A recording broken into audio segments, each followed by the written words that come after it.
Hello and welcome again to another one of our series of interviews with high-profile vegan activists, and we have a vegan comedian with us today, Matt Hoss. So I'm Anna Hey. Amelia from North East Animal Rights, and I'd like to welcome Matt today to another interview. Well, it's an absolute pleasure to be here as well, and a high-profile vegan. That's me for sure. Yeah, I've had some of the other brilliant guests on here as well. So I've definitely don't check my Twitter followers, but I've definitely got the same amount of followers as they do. Yeah. Yeah. If you want to help boost the numbers, go and find me out, please. I am in desperate need. Definitely. We did have Peter Regan on, and we've also had Julie Gallatley, and we've got a couple of other ones coming up as well. So you are I'm really good definitely more company. famous than them. So yeah, whatever. Whatever. Yeah, I'm not even the most famous vegan comedian as well. I think you're the second famous one now. Yeah. God damn it. Yeah. You beat you to it. And top five, I would say. No, top two, definitely top two. Well, I think there'll be some very angry vegan comedians who would contest that, but yeah, I'll take it top two. Okay. So tell me a bit about your life as a vegan comedian, and also what you've been doing during lockdown, and kind of like trying to keep yourself busy, and how you've had to make changes and things, and Yeah, so that's quite a broad question, but let's go with let's start with lockdown and move forward. But yeah, with lockdown's been really weird for me as a comedian, because essentially and pretty quickly overnight my whole industry collapsed. It was really, really devastating, because essentially any security that we did have and any paid work was evaporated so fast. And that's why at the moment you see a lot of comedians on Twitch, see a lot of people doing online stuff as well. There's a big boom of that. And it's because we have to kind of find a way to try and make a living, and try and find a new skill to do outside of stand-up as well. So it has been pretty rough in that regards. However, I'm not really a restless soul, so I'm kind of one of these people that really goes. I kind of go hell for leather, and I've kind of started 3 different projects in lockdown. And for me, I kind of flipped it on its head, because instead of being lockdown can be really depressing, and it is a negative place. It can be really sad, and especially with the same thing every day. But I saw it because I do 2 part-time jobs, and I was furloughed from both of them. So I had this kind of lovely opportunity to do projects I haven't had an opportunity to do. Like I've got a couple of projects I'll keep on the back. I'll keep in secret for now. But I might talk about it afterwards if you coerce me enough. But it is vegan related as well. So but I've started. I started a brand new podcast called Castival. I started doing stuff for Twitch, and and just been growing myself in lots of different ways. I've been doing lots of podcasts, and just trying to keep busy, really. And as a vegan comedian, it's going good, I guess. And I haven't had that much chance to be like.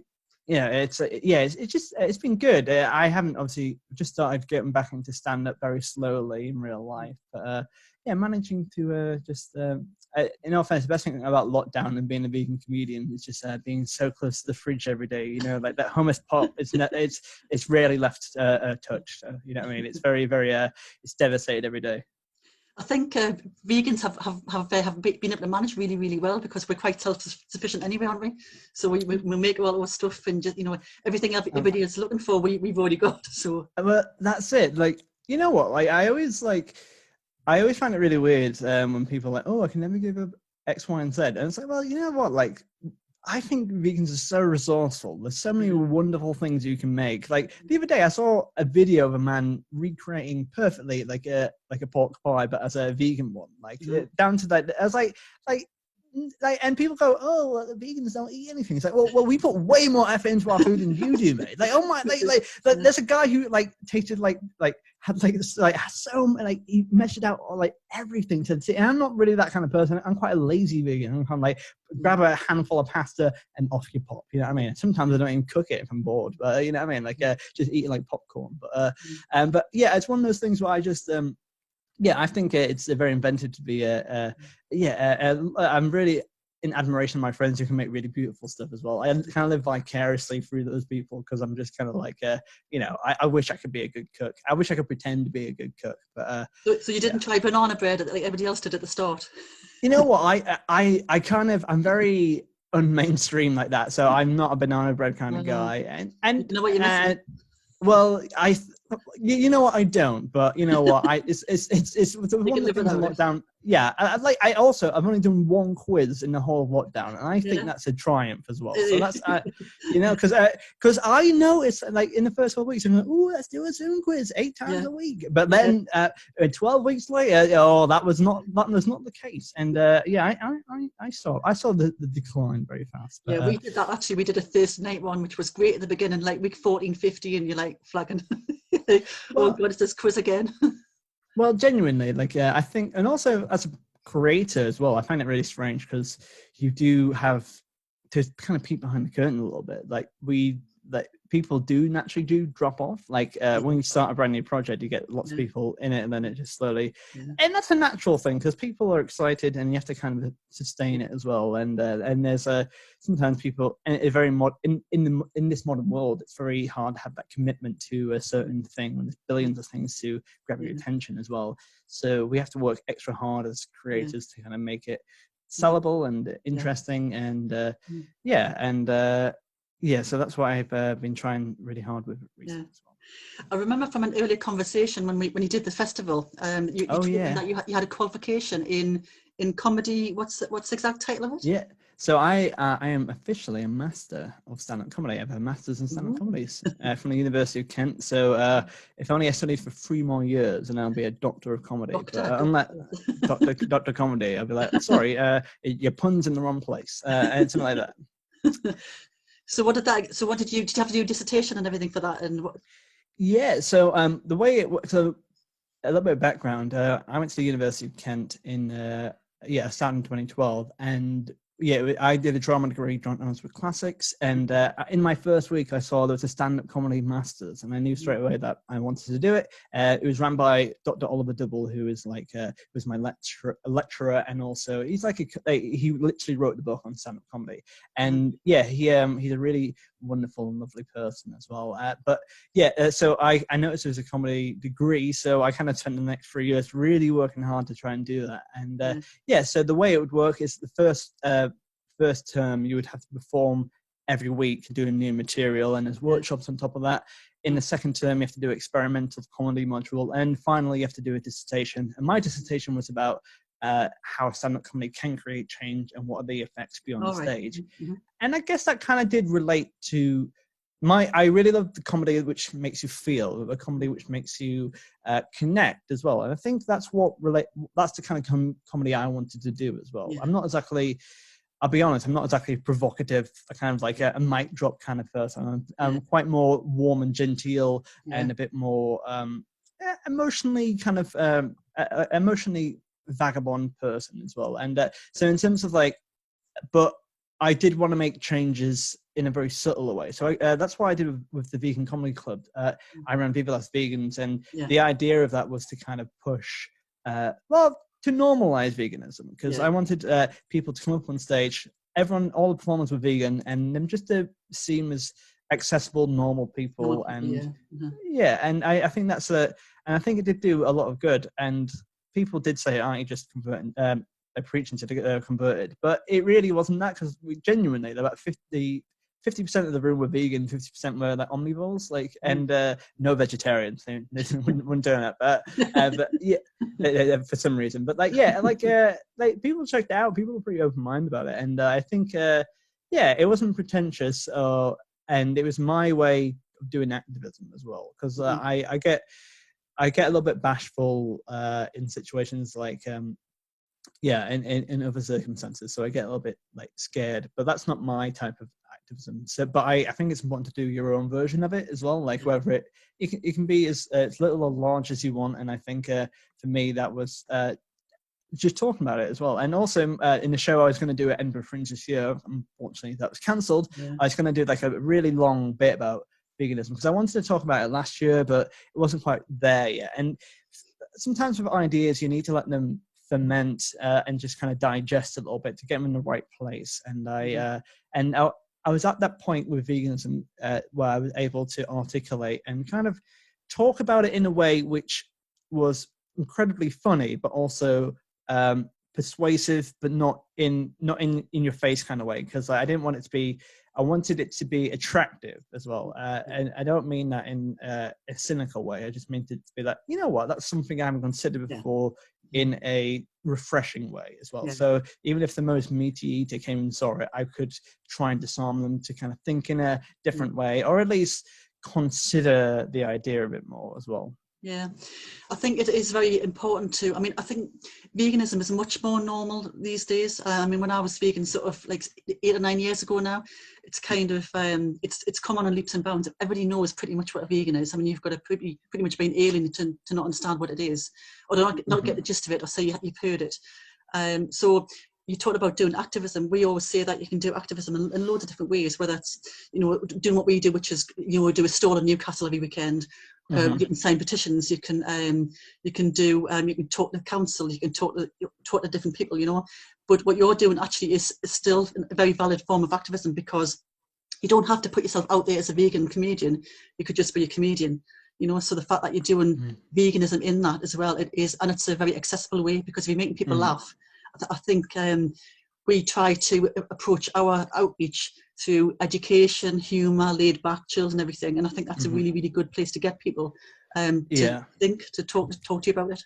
And it's a really hard skill to do, honestly, because sometimes when you're doing clubs and like you got 20 minutes to really rock the house, and I genuinely, the amount of times I've just said I'm vegan, or I've mentioned veganism, and people have just switched off straight away. I've just gone, oh, like that. There's genuinely been audible gasps in the audience. I'm like, oh god, that literal eye roll as well. And like you have to work so hard to try and build that back up as well. And you lose so much trust in that. So I don't know. I've been trying. That's also why I set up the vegan comedy clubs, to kind of have a place where you could just enjoy it. It's not punching down. You can just accept it, if you know what I mean. And just and it was a very and still a lot of people were very against it as well. But I don't know. I think that it was So it's really hard to kind of make it interesting for everyone. But that's why I'm trying my best to do that as well. Mm-hmm. Yeah, you mentioned Twitch. What is Twitch? I'm not familiar with that. Oh, so I've just set up a Twitch page, and you can follow me at Matt Hoss Comedy. What I do, and what a lot of people do, is that you live stream games. It can be, you can do podcasts or just talking on there, but it's predominantly playing video games and you doing annotations over the top of it. So what I do is I play a video game, and like people can join you online and kind of comment as you play. It's like a live show online, but people can interact with you in that way. And I just do comedy shows. Sometimes I get other comedians to come on. We'll have a massive laugh as well. So do check out some of the videos on there. It's a lot of fun. And to be honest, I do need some more vegan followers as well. So to be honest, it'd be good to push that angle a bit more as well. Yeah, exactly. You must be pretty thick-skinned, I suppose, resilient with obviously being a vegan comedian. I'm just kind of thinking of, if you were saying when you did your study, your degree, your master's, that you had to perform every week. So that must have given you kind of like a very sort of like you're learning your craft intricately. Yeah, like I think about this earlier, but I think stand-up comedy on the whole, not for everyone, but I think it kind of forces you to look at yourself in every aspect. Well, you have to be incredibly self-aware, and if you're not self-aware, you kind of don't really succeed that well. And I think you need to kind of that you learn your strengths and your weaknesses, and also it's about. I think a lot of people who do stand-up comedy and a lot of people who are artists have something inside them who are yearning for kind of love and acceptance as well. There's a part of them that isn't complete, and I think a lot of people go into comedy, and I know I did, because you're missing something inside. Like there's a great Freddie Mercury quote saying that he built the cage which he wanted to be in as well. I think that's what stardom is. You feel like that there's an idea of the need to try and be validated by mass groups of people regularly as well. Like I think, and I think in the last couple of years I've learned to kind of dispel that and kind of have that self-love and learn to be a bigger person, and I think that's you can see that as well if you watch my comedy. It's certainly gone a bit more from I started quite like a desperate low status character, but now I think I've evolved into a bit more zen, a bit more kind of chirpy, and a bit more kind of I can be a bit more flexible and a bit more less shallow in my emotions as well. So but yeah, it's sorry, where were we going with that? Because I was on a roll there and I was about to connect it all together, but what were we talking about? Well, I was just going to ask. I was just going to say it must be really, really good to kind of like hear people laughing, and you're kind of saying that you feel as if, you know, originally there was something missing. You needed to have this connection with people, but other way around as well is you're actually making people feel happy. You know, you're giving them a good night, so that must be quite rewarding as well. Yeah, exactly. I think it's good to feel needed. And to answer your question, like, so sometimes the point is that sometimes people don't like it, and I've got to that point where I don't care anymore because I do what makes me happy. I do a show which I know people do love, and you have to find your own niche as well. We live in a time where there's so many things available, so you just have to do what you're good at and build that following as well. And people and kind of do the stuff which. A good piece of advice, which a vegan comedian, who I'm probably more popular than, Andrew O'Neill, he said that just do the show that you would want to watch yourself, and I think that's a really good, and that applies to any creative field or anything really. Like, or for example, if you're doing animal rights activism, like do the activism which you think might be effective for you, and if you be honest with that as well, because if you think maybe I wouldn't do that, just kind of think of a way to make it more engaging as well. But I am and it is really nice to have people happy as well. And like I did my show called Here Comes Your Man, which is my first hour in Edinburgh in 2019, and that was a really good show, and it's about kind of heartbreak and kind of getting over a person, and kind of about that self-love angle, and I talked a lot about like toxic masculinity and how guys aren't able to connect to each other, and the amount of conversations I had with guys afterwards who just talked to me about stuff as well, and it wasn't everyone. Some guys were still like, "Oh yeah, I don't have feelings," and but I was like, you know, that's not for them, but equally, it was nice to make. That's why I wrote that dissertation as well. It's about making an impact and having effects beyond the stage.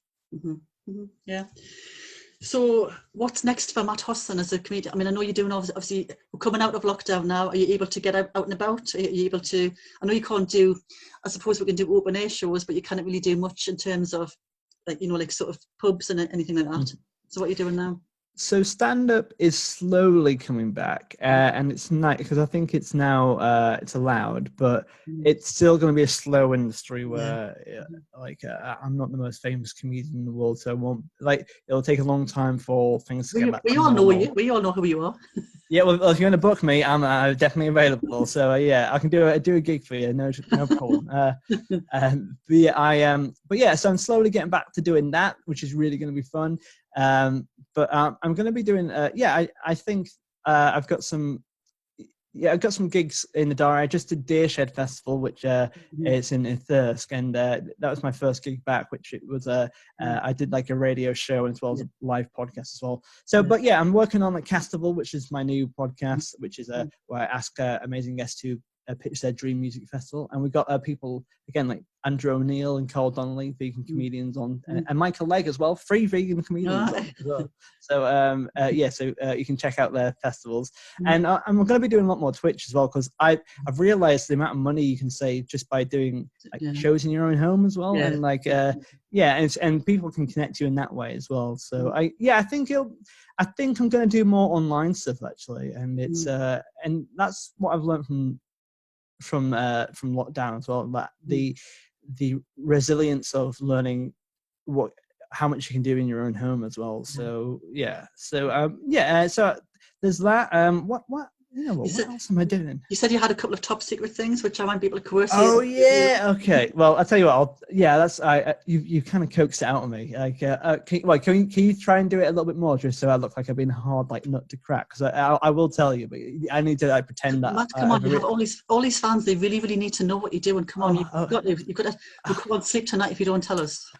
Okay, but if you promise not to tell everyone, We won't tell anyone. well, the thing is, though, I kind of been working on a novel in lockdown as well. I started at the end of the Fringe last year, and it's an idea I've had for a long time actually. And it's called I won't say the title because I think I have this kind of weird kind of like Scottish play vibe around it. And if I say the name of it out loud and broadcast it, or just mention it, I feel like it might not happen as much. Okay. And to be honest, there's a chance that there's a significant chance it won't ever happen. But I think it's good. And the idea, it's basically it's set in like it's like a future where like it's basically an environmental novel, and it's about it's a sci-fi in a world where the world is dying and how the government has changed, and everyone's forced to go vegan, but that has ramifications. And within it, it's the storyline is like a cop drama about a lot of people who are missing as well. So I think it has legs. So is this a serious one or is it a comedy? So it's a serious one, yeah. Oh, but that being said, people might. It depends how badly written it's made. If you know what I mean, it might be like, actually, it might be. I once wrote a script for a play which I thought was really serious, but I gave it to a director, and the director was like, "Oh, this is hilarious." It's like, I didn't think this to be hilarious. That was a crushing day actually. So, that's brilliant. So when do you think that's sort of? So how far along are you with that then? So I'm just working through the second draft at the moment. So I finished the first draft in lockdown, which was really finishing a massive project like that was really good. So working through it at the moment, and I'm just trying to get it polished off, and then hopefully, if there's any vegan book agents or literary agents out there, please hit me up, because I think I don't want to say it's going to sell 1 billion copies, but I think it might in that area. You know what I mean? And that, a few million, yeah. Yeah. Well, let's not be too big-headed. It's probably only 1 million, I suppose. So, one thing before you go, okay. I know, obviously, this is just a personal shout out to one of our very good friends. I believe you know Ingrid. Oh yeah. So Ingrid would be she would be past herself if you said hello to her on this interview. Okay. This is Son of Satan, so we're doing a big advert for her as well. Well, Son of Satan. Well, Ingrid, and this is going to come from the bottom of my heart. Ingrid's one of the most lovely people I've ever met in my whole life. She, and that's not like genuinely, like I haven't been paid to say this. I just think she's one of the top people in the world. She's kind, friendly, and just very, very funny as well. And also a side plug is that she, Son of Satan's phenomenal as well. I remember going to get some in Darlington where I live, and like it. Firstly, you get so much bang for your buck, and also it's really just the most wonderful food I've ever tasted as well. Yeah. So if you don't, as soon as it's safe to do so, and Ingrid's back out, go and buy 18 pints of pure blood. It's like I don't know why I said pints, but you know what I mean. Like just buy everything 8 big buckets of it. Yeah, she's doing delivery service. She's had a little problem with it without a van, so she's had to buy a new one. So she's been going out and about doing that, which is also a part of Near as well. So she was doing she was on our store last weekend when we had a big inflatable cow. So we were dancing around an inflatable cow. And this week we've got chickens and things. So she's always around doing stuff with us. So she's great. Tell you what, if she wants to give me a delivery of, I'll pay £1,000 as well. Okay, I'll tell her that's a lot of food. Yeah, that's a lot of food. Well, thank you very much. I really, really appreciate you giving your time up today. My pleasure. And I know everybody from North East Animal Rights, plus all the other people who'll be able to watch this as well, will thoroughly enjoy talking to you. So I'll also put some links on as well. So if you can send me some links of what you do and all your different ways we can access things you're doing, that'll be absolutely brilliant. Okay. Yeah, and also if you wanted to follow me at Matt Hoss Comedy on Twitter, Instagram, Facebook, Twitch. I'm trying to get as much followers as possible, and also check out all the podcasts I do. Castival Miffs, which is spelled Miffs. And I also do a podcast called Matt Has Lots of People He Likes. So honestly, there's too much content out there for you to indulge, but it's all brilliant. So do check it out. Brilliant. Thank you very much, Matt Ross. Thanks. Thank you very much. Cheers.